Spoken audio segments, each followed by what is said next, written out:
ሰላም ጤና ይስጥልን የተወደዳችሁ የጋሞ ቴሌቪዥን ተመልካቾች የሰዓቱን ዜና 42ን ይዘን ቀርበናል።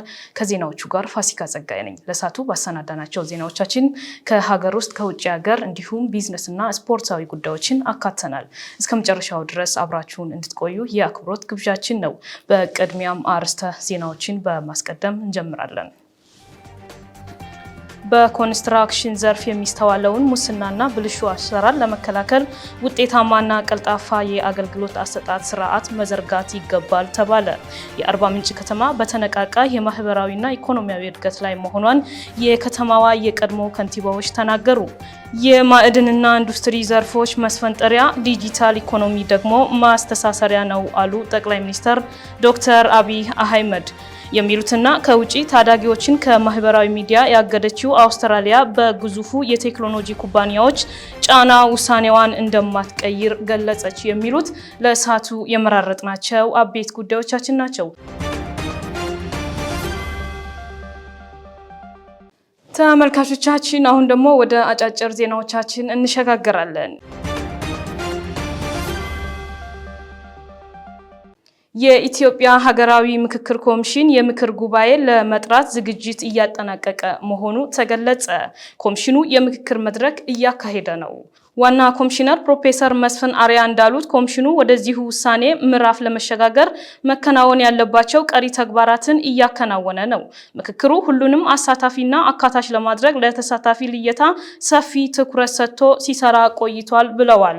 ዲያስፖራዎችን ጨምሮ ሁሉንም የህብረተሰብ ክፍሎችን በተወካዮቻቸው አማካኝነት ማካተትና ማሳተፍ መቻሉንም ገልጿል። ኮሚሽኑ አሁን ላይ ሀገራዊ የምክክር ጉባኤውን የሚመክርባቸውን አጀንዳዎች ቀርጾ ይፋ ማድረጉንና ጉባኤውን ለመጥራት ጫፍ ላይ መድረሱን አስታውቋል።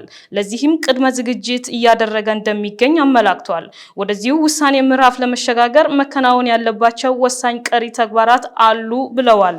ዋና ኮሚሽነር ፕሮፌሰር መስፍን አርአያ እንዳሉት ኮሚሽኑ ወደዚሁ ወሳኝ ምዕራፍ ለመሸጋገር መከናወን ያለባቸው ቀሪ ተግባራትን እያከናወነ ነው። ምክክሩ ሁሉንም አሳታፊና አካታች ለማድረግ ለተሳታፊ ልየታ ሰፊ ትኩረት ሰጥቶ ሲሰራ ቆይቷል ብለዋል። ዲያስፖራዎችን ጨምሮ ሁሉንም የህብረተሰብ ክፍሎችን በተወካዮቻቸው አማካኝነት ማካተትና ማሳተፍ መቻሉንም ገልጸዋል። ኮሚሽኑ አሁን ላይ ሀገራዊ የምክክር ጉባኤው የሚመክርባቸውን አጀንዳዎች ቀርጾ ይፋ ማድረግና ጉባኤውን ለመጥራት ጫፍ ላይ መድረሱን አስታውቀዋል።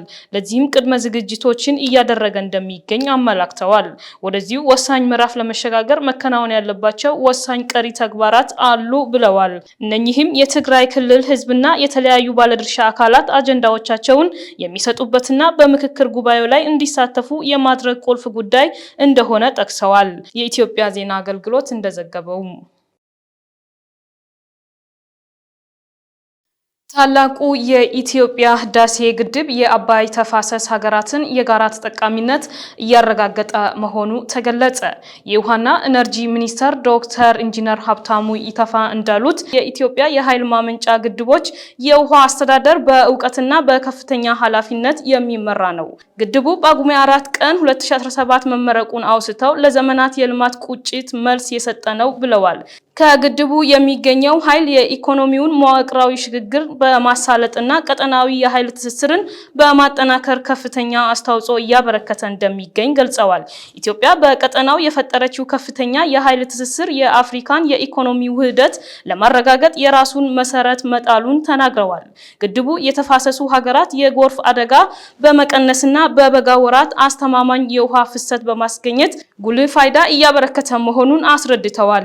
የህዳሴ ግድብ የውሃ አስተዳደር የኢትዮጵያን ጥቅም በማስከበር የታችኛውን ተፋሰስ ሀገራትን በማይጎዳ መንገድ በብሔራዊ ቴክኒካል ኮሚቴ እየተመራ እንደሚገኝ አብራርተዋል።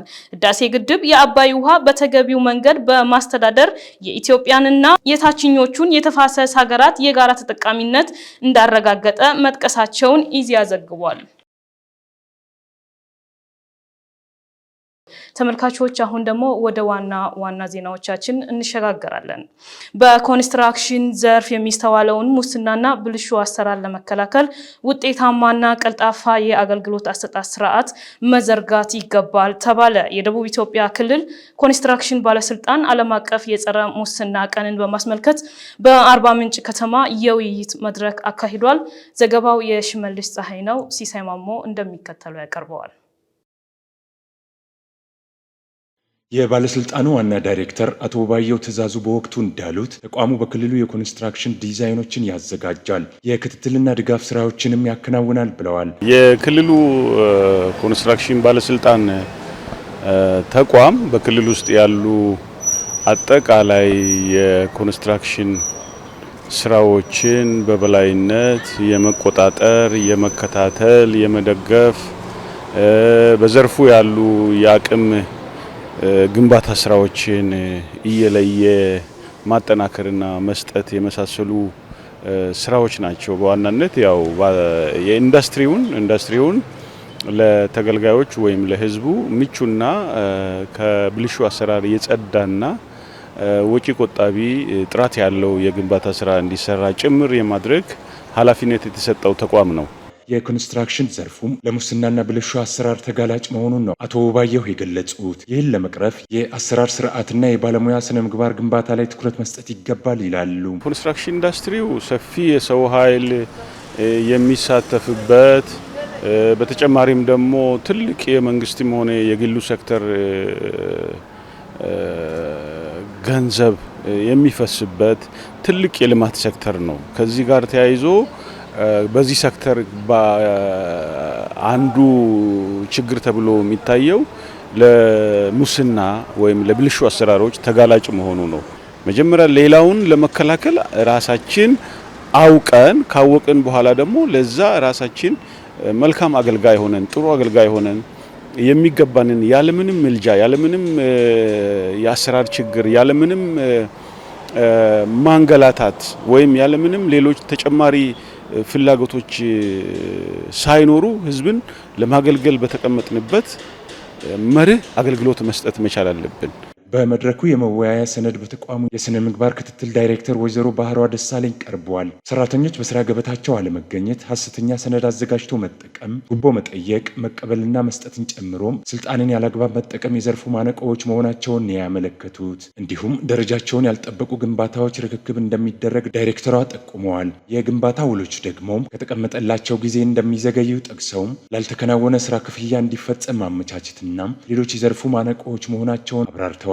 ከዲዛይን ዝግጅት ጀምሮ እስከ ህንጻን እስከ መረከብ ድረስ ብዙ ነገሮች አሉ የሚታዩ የዲዛይን አለመጣጣሞች አሉ። ሰነድ ዝግጅት ላይ የማይጣጣሙ ነገሮች አሉ። ያላለቁ ያልተሰሩ በክፍያ ሰነድ እንደተሰሩ ሆኖ የሚቀርብበት አግባብ አለ። እንደገና ተሰርቶ ያላለውን የክፍያ ሰነድ በመስራት እንደተሰራ እንዳለቀ ተደርጎ ሪፖርት የሚደረግበት አግባብ አለ። ወይዘሮ ባህሯ እንደሚሉት ችግሩን ለመፍታት መፍትሄው አገልግሎት አሰጣጥን ማዘመን ነው። ከዚህ ሌላም የአመለካከት ችግርን በመቅረፍ የአደረጃጀትና የአሰራር ስርዓትን በማሻሻል ተቋም ተኮር የአገልግሎት ማሻሻያ ስልት መንደፍ እንደሚገባ አስገንዝበዋል። የግልጸኝነትና ተጠያቂነት ስርዓት በማጠናከርና ስነ ምግባርን የስራ አካል በማድረግ ሙስናና ብልሹ አሰራርን መታገል እንደሚገባ ነው የስነ ምግባር ክትትል ዳይሬክተሯ የሚያመለክቱት። በየተቋሙ እንደየስራ ባህሪው የራሱን የስነ ምግባር መመሪያዎችን እንደ ተቋሙ የስራ ባህሪ ሰራተኛው በስራ ሂደት ላይ የሚታዩ ብልሹ ቦታዎች ላይ ለማዘመን መመሪያዎችን፣ ደንቦችን አውጥቶ በዛ መገልገል አለበት የሚል እምነት አለን። በመድረኩ ዓለም አቀፍ የኤችአይቪ ኤድስ እናም የነጭ ሪቫን ቀንን የተመለከቱ ሰነዶችም ላይ ውይይት ተደርጓል።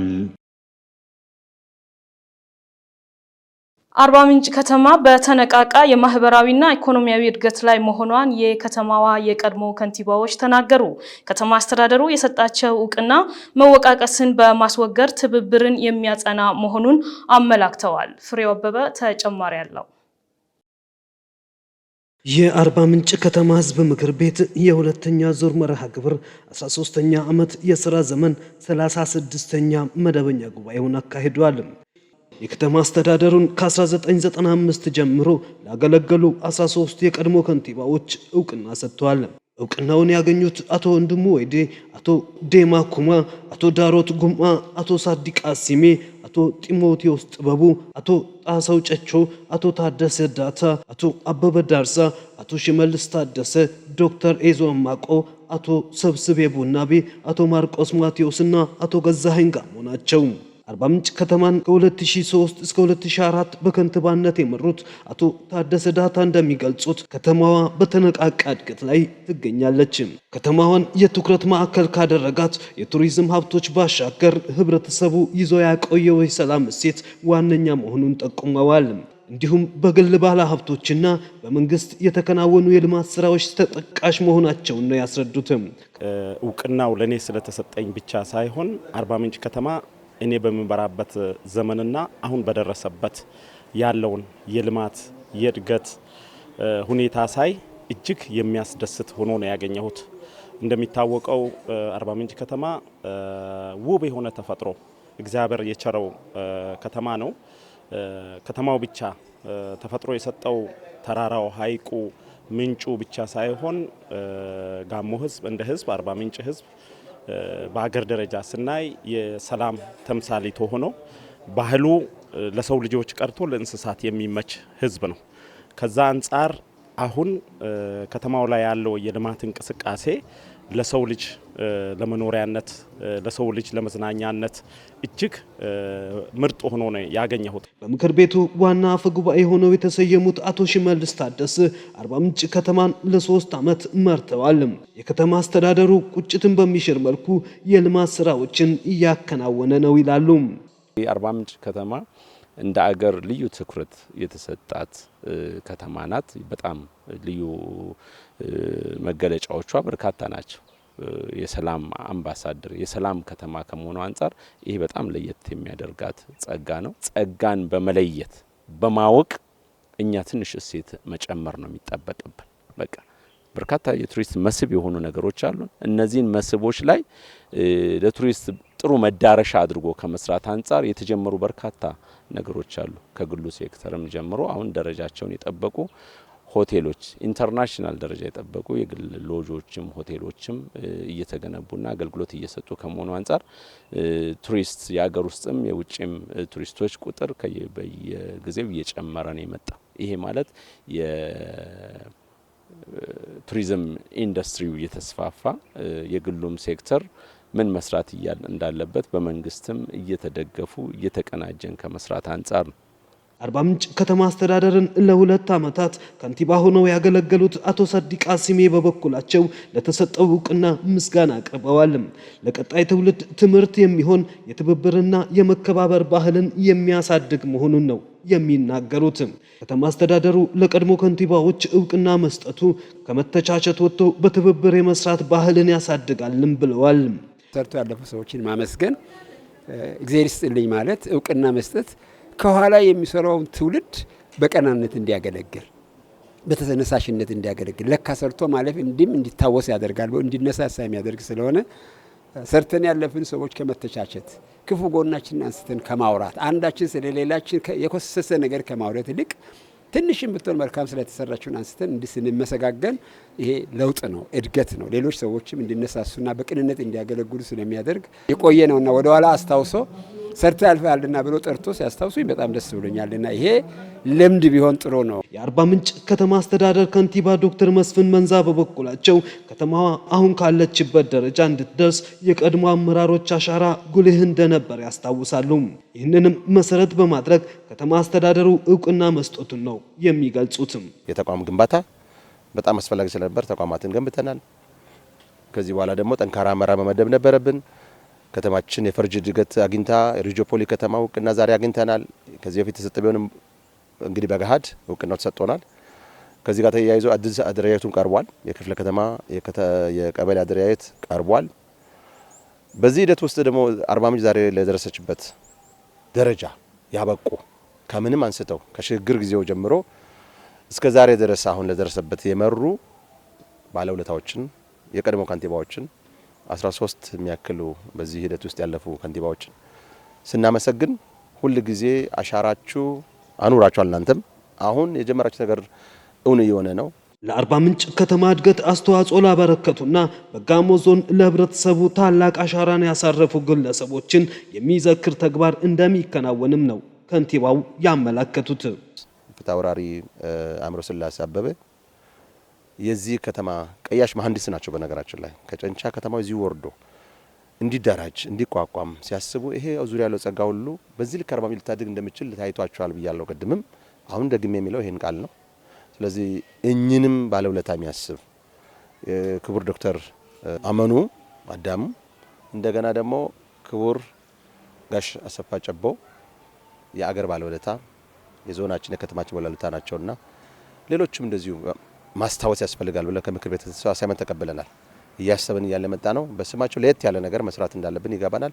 ልክ ውለታ የሰሩ አካላትን እያመሰገን መሄዱን እንቀጥላለን። በጋሞ ዞን በደራማሎ ወረዳ በዘንድሮ የበጋ መስኖ ስንዴ እርሻ ከ225 ሄክታር በላይ መሬት እንደሚለማ ተገለጸ። ይመኙሻል ዮሴፍ ተጨማሪ አላት። በጋሞ ዞን በበጋ ወቅት ስንዴ በስፋት ከሚለማባቸው አካባቢዎች አንዱ የደራማሎ ወረዳ ነው። በወረዳው በየዓመቱ የበጋ መስኖ ስንዴ እርሻ የሚበረታታ መሆኑን ተመላክቷል። በወረዳው በበጋ መስኖ ስንዴ ከተሳተፉ አርሶ አደሮች መካከል የሼላ ሶቦ ቀበሌ አርሶ አደር የሆኑት አቶ ገነሻ ጋምአ አንዱ ናቸው።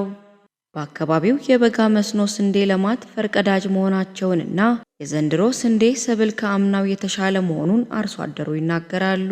ባለፈው የምርት ዘመን 46 ኩንታል ምርት ማግኘት መቻላቸውን ጠቁመዋል። በአካባቢው በቂ የመስኖ ውሃ አቅርቦት ቢኖር በተሻለ ማምረት እንደሚቻል ነው አቶ ገነሻ የሚናገሩት። መጀመሪያ ስንዴው እንደገባ ወስጄ ከሰው ቀደም ብዬ ነው የወሰድኩት። ሰው ከኔ ነው የተማረው። ብዙ ተጠቅሜያለሁ። በአንድ ጊዜ 46 ኩንታል ያገኘው፣ በሁለተኛው 36 ኩንታል ያገኘው። ይሄ ምንድነው ከ60 ከ70 ከ100 በላይ ይወስዳሉ። ግን በውሃ እጥረት ነው። ካላን ውሃ በጣም እጥረት ያለን። ለዚህ አሁን ህዝቡ የሚፈራው ለዛ ነው እንጂ ሰው ለእርሻ ተፈርቶ አይደለም። ጥቅሙን ሁሉ ያውቃል፣ ተምሯል። ከግብርናዎች ጥቅሙን ያውቃል። ስንዴው የሚጠቅመውን ያውቃል። መንግስትም የራሱ እኛ እንዲጠቀም ብሎ ቆላ ስንዴው የላከውን አይቶ ሁሉ ተምሯል። ግን ስለ ውሃ በኩል ሰው ለማስራት ፈቃደኛ አይደለም። የደራማሎ ወረዳ የሼላ ሶቦ ቀበሌ ግብርና ጽሕፈት ቤት ኃላፊ የሆኑት አቶ አጽሊያ ሪንጎ እንዳሉት በዘንድሮው የበጋ መስኖ ስንዴ በሄክታር 34 ኩንታል ምርት ለማግኘት ታቅዶ እየተሰራ ነው። አክለውም ዘመናዊ ካናል ያለመኖሩና የውሃ እጥረት ቢቀረፍ ከዚህ የተሻለ ምርት ማምረት እንደሚቻል ነው ያስረዱት። እንደ ሼላ ሶቦ ቀበሌ የበጋ መስኖ ቆላ ስንዴ እቅድ 45 ሄክታር ነው። ከዛ ማሳ የተለየ 23 ሄክታር ነው። ከዛ የተለየ ከአንድ ሄክታር 34 ኩንታል ነው። አሁን የታረሰ አንደኛ እርሻ 8.25 ሄክታር ነው። ሁለተኛም 8.25 ሄክታር ነው። ተሳታፊ 20 አርሶ አደር ነው።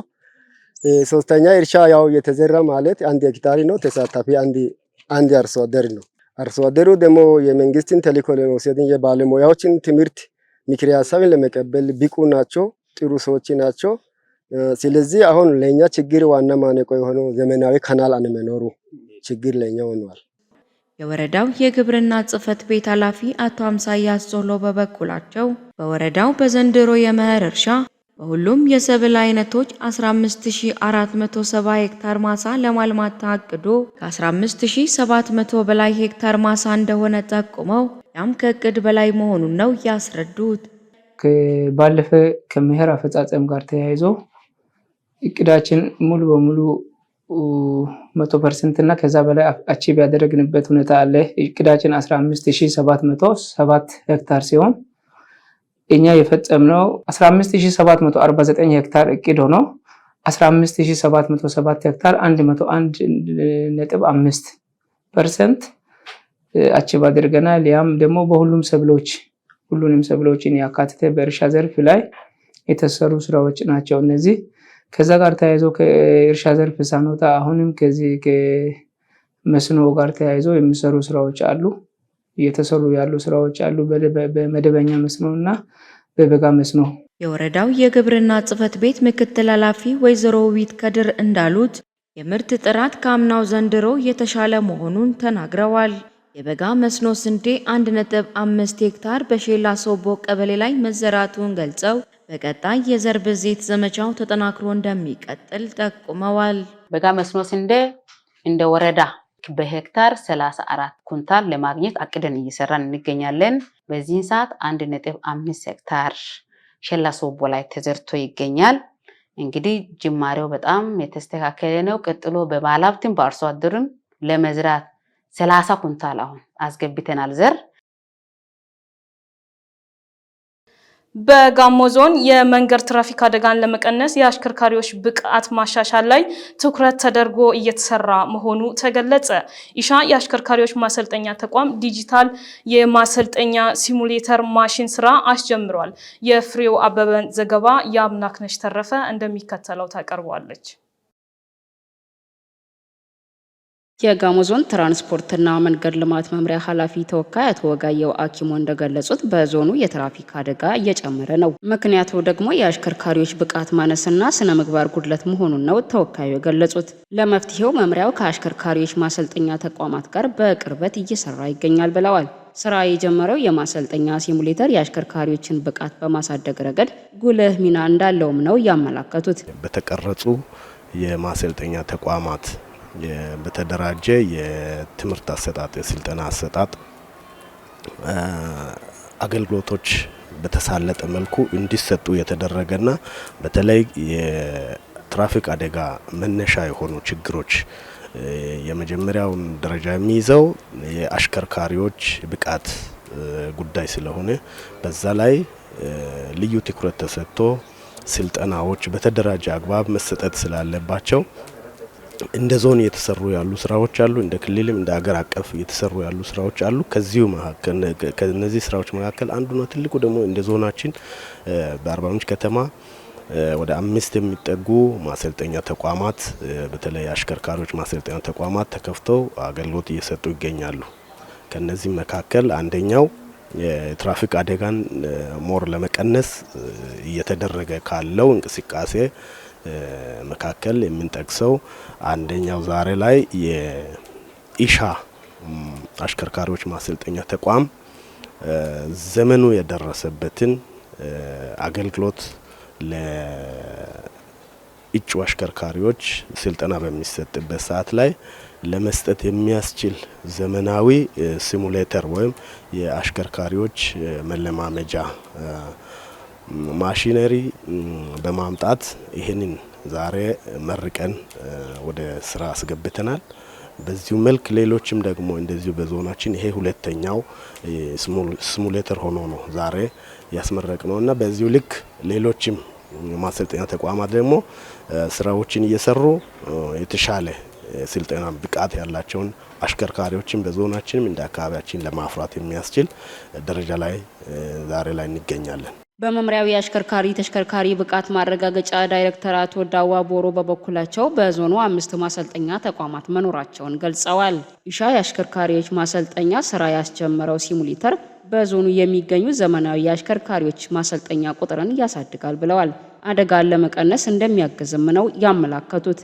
አሁን ዓለም ያለችበት ዲጂታላይዜሽን ዘመን ነው ያለነውና ወደዛ እንድንገሰግስ ነው። አሁን ካሉ በዞናችን በአርባ ምንጭ ማዕከል 5 ተቋማት አሉ። ከ5 ውስጥ ይሄ ተቋም ሁለተኛ ደረጃ ነው። በክልልም ውስን የሆኑ ተቋማት ውስጥ ግንባር ቀደም እየሆነ የመጣበት አግባብ አለና ሲሙሌተር ስልጠና መስጠት እጅግ ተቋማትንም ዘመናዊ ያደርጋል። እሱ ብቻ ሳይሆን ይሄ ደግሞ ዘመናዊነቱ ከምን ጋር ይያያዛል? ከዚህ በፊት ሰው መካኒካል የሚሰራውን ነገር ትራፊክ አደጋ እጅጉ ይጨምር ነበር። ትራፊክ አደጋ የሰው ሞትን ያስከትላል፣ ንብረት ውድመት አለ እና በርካታ ነገሮችን በዚህ ስልጠና የታገዘ የወሰደ አሽከርካሪ ይህን ትራፊክ አደጋ ተቀንሶ ማሽከርከር እንዲችል ወይም ብቁ አሽከርካሪ እንዲፈጠር ያደርጋል የሚል እምነት አለን። የኢሻ አሽከርካሪዎች ማሰልጠኛ ተቋም ስራ አስኪያጅ አቶ ውብሸት ብርሃነገነት ተቋሙ ከ2004 ዓ.ም ጀምሮ በተለያዩ ዘርፎች ስልጠና ሲሰጥ መቆየቱን ገልጸዋል። ስራ የጀመረው ሲሙሌተር ማሽን ሰልጣኞች በተለያየ መልክዓ ምድር ላይ ማሽከርከር የሚያስችላቸውን ክህሎት እንዲያገኙ የሚያግዝ መሆኑንም ነው ያመላከቱት። ሲሙሌተሩ ከ1 ሚሊዮን ብር በላይ እንደፈጀም ገልጸዋል።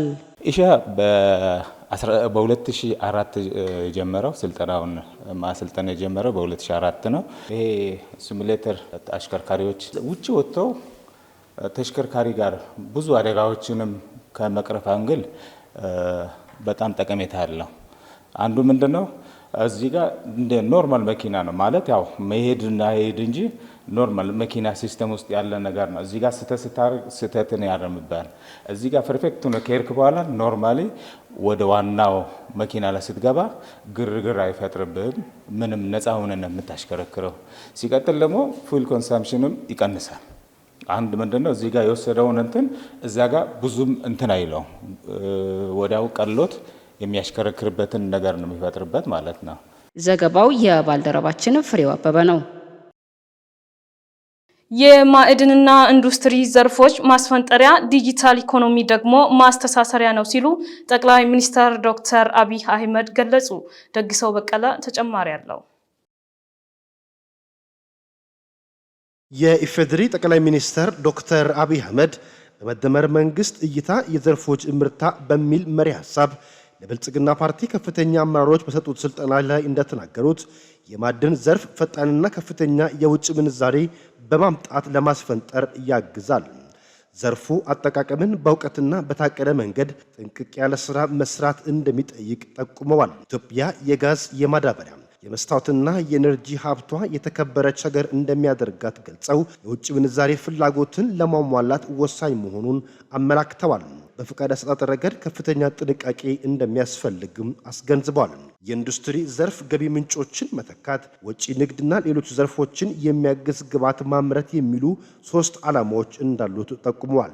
ዘርፉ ከመዛባት ወደ ማንሰራራት እንዲያድግ በቅርበት በመምራት የግል ዘርፍ የሚሰራበትን አስቻይ ሁኔታና ሚዛናዊ ትብብር መፍጠር እድገትን ማምጣት እንደሚገባ ገልጸዋል። ዲጂታል ኢኮኖሚ አስተሳሳሪ በመሆኑ ቴክኖሎጂን በከፍተኛ ደረጃ ማስፋት እንደሚያስፈልግ አንስተው ዘመኑን በዋጀ መልኩ የቴክኖሎጂ አጠቃቀምን ማሳደግ ያስፈልጋል ብለዋል። በመሆኑም ዲጂታል መታወቂያ፣ ሞባይል ተጠቃሚነትና ዘመናዊ የክፍያ ዘዴን ማሳደግ ወሳኝ እንደሆነ አስገንዝበው ማዕድንና ኢንዱስትሪ ዘርፎች ማስፈንጠሪያም ዲጂታል ኢኮኖሚ ደግሞ ማስተሳሰሪያ መሆናቸውንም አብራርተዋል። ተመልካቾቻችን እየተከታተላችሁ የምትገኙት የሰዓቱን ዜና 42 ነው። አሁን ደግሞ ከውጪ ወዳገኘናቸው መረጃዎቻችን እንሸጋገራለን። ታዳጊ ህጻናትን ከማህበራዊ ሚዲያ ያገደችው አውስትራሊያ በግዙፍ ቴክኖሎጂ ኩባንያዎች ጫና ውሳኔዋን እንደማትቀይር ገልጻለች። የቢቢሲን ዘገባ የአምላክነሽ ተረፈ እንደሚከተለው ታቀርበዋለች። አውስትራሊያ ከ16 ዓመት በታች የሆኑ ታዳጊዎችን ከማህበራዊ ሚዲያ ማገዷን ተከትሎ ከግዙፍ የቴክኖሎጂ ኩባንያዎች ለሚደርስባት ጫና እንደማትበገር አሳውቃለች። ስናፕቻት፣ ሜታ፣ ቲክታክንና ዩቲዩብን ጨምሮ 10 የማህበራዊ ሚዲያ ገጾችን እንደ አውሮፓውያን አቆጣጠር ከታህሳስ 10 2025 አንስቶ ከ16 ዓመት በታች ለሆኑ ታዳጊዎች አገልግሎት እንዳይሰጡ ታግደዋል። ከቢቢሲ ጋር ቆይታ ያደረጉት የአውስትራሊያው የኮሚኒኬሽን ሚኒስትር አኒካ ዌልስ የቆምነው ለወላጆች ነው እንጂ ለግዙፍ ቴክኖሎጂ ኩባንያዎች አይደለም ብለዋል። የፌስቡክ አስተዳዳሪ ሜታ የታዳጊዎችን የበይነ መረብ ደህንነት መጠበቅ መልካም ቢሆንም እገዳ መጣል መፍትሄ እንደማያመጣ ገልጿል። አንዳንድ ባለሙያዎች የእገዳ ውጤታማነት ላይ ጥያቄ አንስተዋል። የአውስትራሊያ የኮሚኒኬሽን ሚኒስትር ግን የማህበራዊ ሚዲያ ገጾች እያደረሱ ስላለው ጉዳት ከተገለጸላቸው በኋላ አሰራራቸውን ለማረም ከ15 ዓመት እስከ 20 ዓመት በታች ቢሰጣቸውም ለውጥ አለማሳየታቸውን ጠቅሰዋል። የቴክኖሎጂ ኩባንያዎችን አንፈራም፣ ውሳኔያችን የሞራል ሚዛንን የጠበቀ ነው ብለዋል።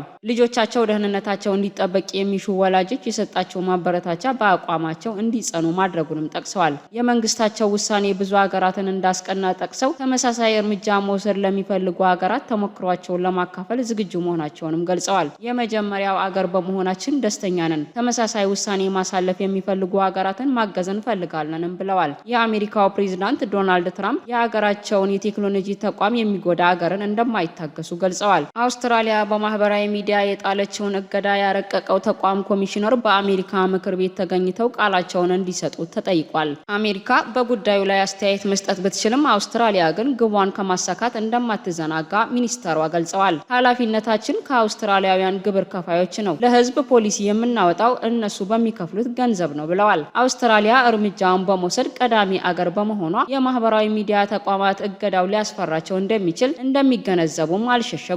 ደህንነቱ ያልተጠበቀ መተግበሪያ ሰዎች ህይወታቸውን እንዲያጡ ምክንያት ከሆነ ህዝቡም እርምጃ እንዲወስድ ይጠበቃል ሲሉም አክለዋል። አንዳንድ ባለሙያዎች እንደሚሉት ማህበራዊ ሚዲያ ላይ ጠንካራ የወላጆች ቁጥጥርን መተግበር ወይም ስለ ማህበራዊ ሚዲያ ትምህርት መስጠት የተሻለ ውጤታማ ሊሆን ይችላል። የአውስትራሊያ ህግ በይዘት ከዓለም ቀዳሚ ቢሆንም ተቀራራቢ ፖሊሲውን ለመተግበር የሞከሩ ሀገራት አሉ። እነዚህ ሀገራት እምብዛም ስኬታማ እንዳልሆኑ በመጥቀስ አውስትራሊያም መሰናክሎች ሊገጥሟት እንደሚችሉ የገለጹ ተንታኞች አሉ። የተወሰኑ የአሜሪካ ግዛቶች ማህበራዊ ሚዲያ ላይ እገዳ ለመጣል ያቀረቧቸው ረቂቆች በፍርድ ቤት ውድቅ ተደርገዋል። ባለፈው ሳምንት 2 አውስትራሊያውያን ታዳጊዎች አዲሱን ህግ የልጆችን መብት ይጥሳል ብለው በከፍተኛ ፍርድ ቤት ክስ ከፍተዋል።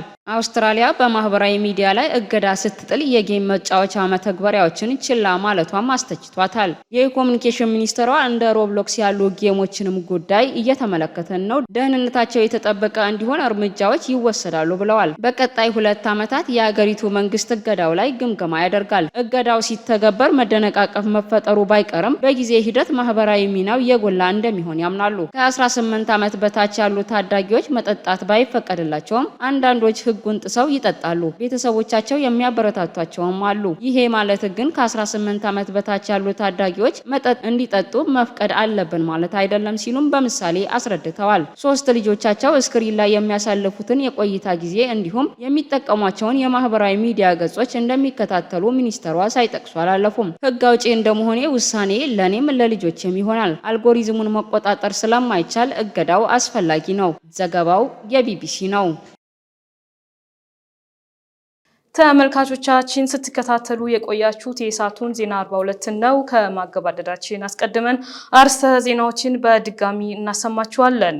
በኮንስትራክሽን ዘርፍ የሚስተዋለውን ሙስናና ብልሹ አሰራር ለመከላከል ውጤታማና ቀልጣፋ አገልግሎት አሰጣጥ ስርዓት መዘርጋት ይገባል ተባለ። አርባ ምንጭ ከተማ በተነቃቃ የማህበራዊና ኢኮኖሚያዊ እድገት ላይ መሆኗን የከተማዋ የቀድሞ ከንቲባዎች ተናገሩ። የማዕድንና ኢንዱስትሪ ዘርፎች መስፈንጠሪያ፣ ዲጂታል ኢኮኖሚ ደግሞ ማስተሳሰሪያ ነው ሲሉ ጠቅላይ ሚኒስትር ዶክተር አብይ አህመድ ተናገሩ። የሚሉትና ከውጪ ታዳጊዎችን ከማህበራዊ ሚዲያ ያገደችው አውስትራሊያ በግዙፍ የቴክኖሎጂ ኩባንያዎች ጫና ውሳኔዋን እንደማትቀይር ገለጸች። የሚሉት ለሳቱ የመራረጥናቸው አበይት ጉዳዮቻችን ነበሩ። ተመልካቾቻችን ለሳቱ ያዘጋጀናቸው ዜናዎቻችን እኚህን ይመስሉ ነበር። ቀሪ ስፖርትና ቢዝነስ ጉዳዮች ይጠብቃችኋል። በእኔ በኩል ጤና ይስጥልን።